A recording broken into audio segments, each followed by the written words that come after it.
So for tonight, I'm going to teach you how to make ready to smoke cigarettes using Lomboy leaves and tobacco leaves. If you're not familiar with tobacco leaves, this is how it looks like. So this is the tobacco leaves, and then this is the Lomboy leaves. So that's how it looks like, the Lomboy leaves and the tobacco leaves. And you'll be also needing scissors to cut the tobacco leaves so that we can actually put it inside the Lomboy leaves. So first we need to cut it into smaller part until it will become like this. So this is how thin it is. And then I'm just going to get one Lomboy leaves and then open it slowly.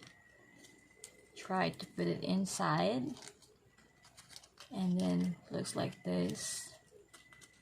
We need to make sure it is really inside of it, so the Lomboy leaves can hold the tobacco leaves inside. And then after that, we're just going to cut the edge, or if you like, you can actually put the Lomboy leaves, like the tobacco leaves inside too, or we can just cut it out. And then like this. So yep, you're done with your first Lomboy leaves, and now it's ready to smoke. You can actually just get some lighter and then light it up, and then you're ready to smoke.